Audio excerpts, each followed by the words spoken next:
Competitive Monotype Pokemon is a format where you can only use Pokemon with one shared type on a team. For example, Mono Fairy can have Tinkaton and Azumarill.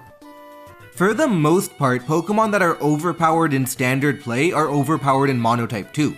For example, Houndstone and its base 300 power move Last Respects is banned in OU and Monotype too.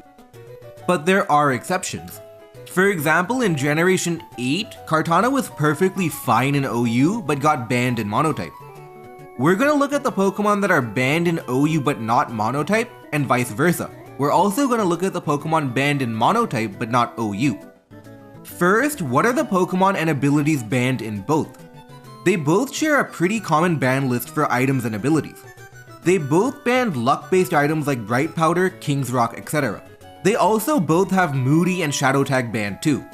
Moody is pretty overpowered and spirals out of control with Substitute and Protect combinations. Meanwhile, Shadow Tag has universally been considered broken for generations now because trapping is fundamentally overpowered. Houndstone is banned for the same reasons as an OU. It's a base 300 power attack. It doesn't often use Sand Rush on a Monotype team because there's no automatic Sand Setter, but Choice Scarf is still fast enough to be a massive threat. It was banned very quickly just like an OU. Similarly, Palafin was banned too because it's just statistically better than everything else. It's a legendary in the body of a regular Pokemon. It's slacking but without Truant, and it was just a cut above everything else. Finally, Iron Bundle got banned too for the same reasons as OU. The Water Ice Stab combination with that much power and speed is close to unplayable. But that's where the similarities end. First of all, Damp Rock is banned in Monotype. This is pretty common though, it's been banned for generations. 8 turns is a long time and Mono Water has always been overpowering with it. There are so many Swift Swim Pokemon and all Water type attacks get boosted too. Rain Water demolishes most types which simply cannot handle the onslaught of rain boosted attacks. For example, historically Steel has always had Ferrothorn to take on water, but even the mighty Ferrothorn cannot take 8 turns of rain boosted attacks. Ordinarily, Smooth Rock is also banned too, but in Generation 9 there's actually no good Sand Rush Pokemon, so it's not banned in this generation. Also, Booster Energy is banned too, and this one was slightly controversial. A lot of the new Paradox Pokemon were really strong.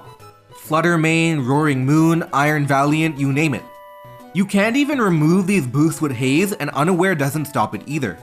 Generally speaking, power creep affects Monotype more than standard play because defensive liabilities are much more exposed when an entire team shares a type. In standard play, you can use type diversity to combat powerful offensive threats, but that's tougher in Monotype. These powerful threats basically got the benefit of a Life Orb or a Choice Scarf, but without the drawback. For example, Roaring Moon with a Booster Energy and then a Dragon Dance could sweep entire teams. But what do? Do you ban every Pokemon or do you ban the item? On one hand, banning Booster Energy because of the strongest Pokemon would mean that the weaker Paradox Pokemon lose access to them too. On the other hand, Booster Energy is a key for a lot of strong Pokemon to gain the power they need while also keeping their flexibility. Ultimately, they prioritized maintaining Pokemon which benefits the diversity and options of the metagame. However, they have noted that in the future, if these Paradox Pokemon are independently broken anyway and they get banned on their own, Booster Energy is on the table to come back. But for now, they did want to remove Booster Energy. And brace yourself, I'm gonna say it, but Terastalization is already banned in Monotype Pokemon too. Monotype is a social construct and the rules are whatever people define it to be.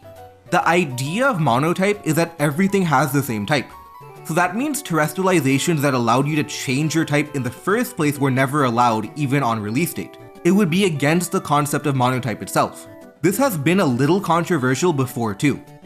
For example, in Generation 7, should Mega Altaria be allowed on Mono Flying because it starts out as a Flying type Pokemon? The community decided that no, it shouldn't be allowed. The same logic applies for Terastalization, and you were only allowed to Terastalize into the same type as your type. Basically, if you were a Mono Water team, every Pokemon must maintain their Water typing, whether it be Mega Evolution or Terastalization. Terastalization was banned not because of the unpredictability of type changes, but because of the raw power that it gives you. Generation 9 already had a power creep with terrifying new Paradox Pokemon, and when you can supercharge your strongest Pokemon's stab attack, it lets you snowball through teams. If you start the game with a disadvantageous type matchup, it's very tough to claw your way back in versus a terrestrialized Pokemon. Defensively, you also had a lot of help because you could terrestrialize based on your type matchup. This helps the advantaged matchup more because they can cut off a dual-typed weakness that the weaker type could have tried to grab onto. Terastalization furthered the problem of power creep, and bad matchups went from bad to unplayable. Annihilape is an excellent Pokemon in standard play but is banned in Monotype. Fundamentally, Annihilape does the same thing in both formats. It uses Rage Fist, and just like Houndstone, it can balloon into 300 base power attacks. It even has Pawmot on Mono Fighting to use Revival Blessing to heal Annihilape because Rage Fist's power boost remains even after fainting and reviving. You'd probably think that Annihilape would be more broken in standard play because it could terrestrialize out of a bad type matchup, but the reason it's not just excellent like in OU, but broken in Monotype, is because of the lack of checks on each team. Not every type has access to a Psychic or Fairy type that can outspeed Annihilape. You can't use type diversity to try and pivot through Drain Punches and Rage Fist to get your attackers in either. Once Annihilape gets in and starts bulking up, it's incredibly tough to break down. Even if you did have the right Pokemon, Annihilape could EV to tank a hit and KO them back with Drain Punch or Rage Fist. 99% of the time when something's banned in Monotype but not in OU, it's that it's already really good in OU, but the lack of walls because of the type lock pushes it over the edge. Next we have Chi-Yu, who is probably going to get banned in Standard Play 2 for the same reasons as Monotype, but as of now is only banned in Monotype Pokemon. It's just vanilla overpowered. It's much stronger than anything around it and not many Pokemon can take it on. On Mono Fire, it only becomes even more impossible to deal with when it's on a Sun team.